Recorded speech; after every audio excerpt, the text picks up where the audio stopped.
some games have interesting stories and interesting mechanics, but there's just that one little nitpick with the game that after an hour or so makes you go, yeah, I think I'm done for this session. This is how my time with Citizen Sleeper 2 could be defined. I think the game has interesting mechanics and an interesting story, but there's a small nitpick, little annoyance that cuts my sessions short. The thing that causes me to stop playing Citizen Sleeper 2 is 100% a personal thing. It's nothing the game truly does wrong, it's just a personal thing for me. These are just my thoughts and opinions on Citizen Sleeper 2 after about 6 to 8 hours. If you have your own, put them in the comments and let's talk about it. Also, I haven't played a lot of the original Citizen Sleeper, maybe 3 hours back when it released, so just keep that in mind. First though, let's talk about what I find interesting about Citizen Sleeper 2. While I like the way Citizen Sleeper 2 does its resource management mechanics, there are times when it stresses me out because of the game's resource management and stress mechanic.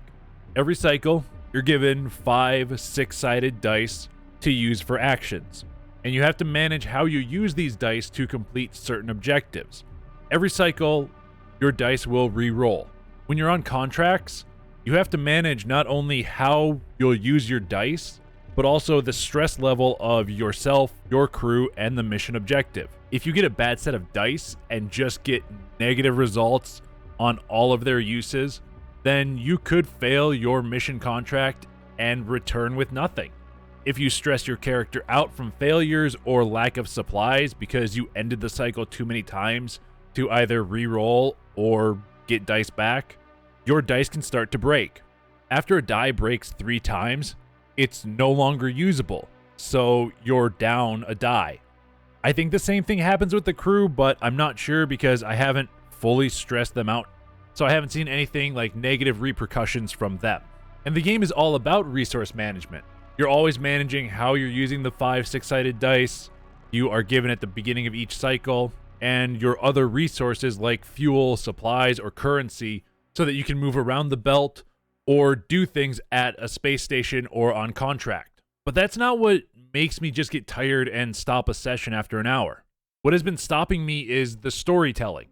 Storytelling is the art or way of how you tell a story, not the contents of the story itself.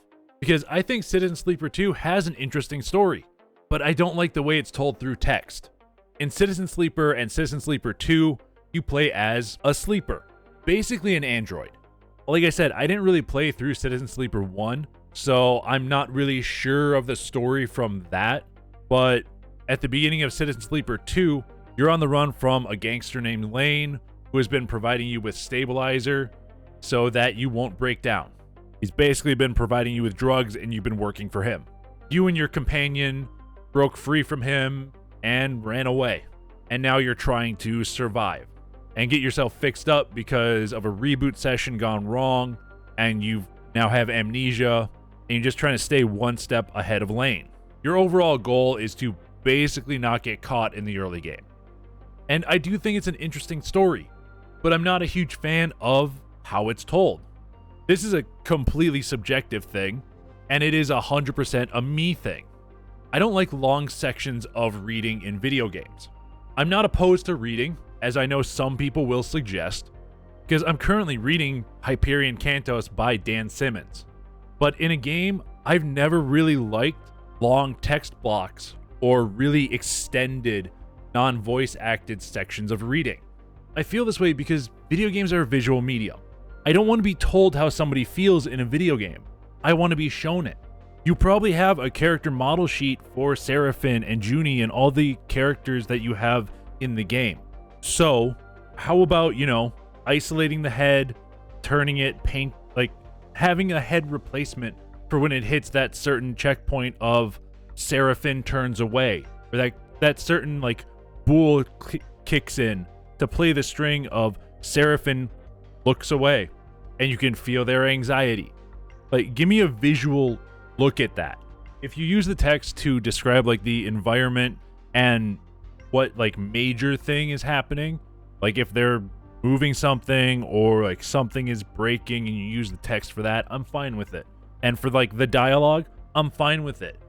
It's just, I would like the characters' actions or like their emotional actions of looking away or smiling or something like that. I would like that to actually appear on the character's sprite, so I actually feel more of a connection to that character instead of just having it a static character and stuff being explained to me. That's kind of why I liked Slay the Princess, because the character of the princess, not only would she change like every time you go through the thing, but when you're talking to her, she goes from kind of looking sad because you're there to kill her to, oh, I'm gonna let you go, and she kind of smiles and she's happy, and like she's actually an expressive character.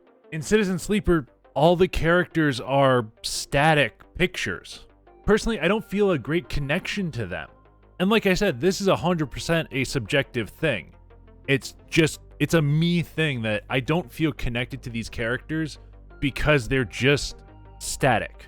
If they were doing some kind of movement to go and indicate like either they're walking away, like I've seen it in other 2D games, which are based on conversation stuff. The character turns around and walks away, or like the character side smiles. Like you can see the corner of the mouth lift. Like I want something like that over this character smiled. This character was happy. This character scowled.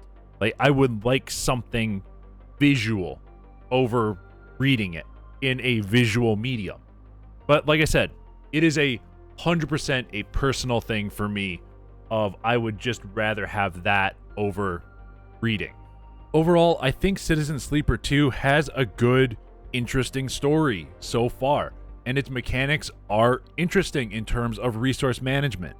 And it's just my personal dislike for having a story told through large text blocks that stops me from playing for over an hour. The game still ranks in my I like it category, but it's on the lower half of that category, a ways under like Animal Well. And those are my early thoughts on Citizen Sleeper 2. If you have your own, put them in the comments. If you enjoyed the video, please do all the algorithm stuff. If you want a little bit of extra content and you want to help support the channel, I do have a Patreon set up in the description. But most importantly, I hope you have a royal day or night, and I will talk to you later.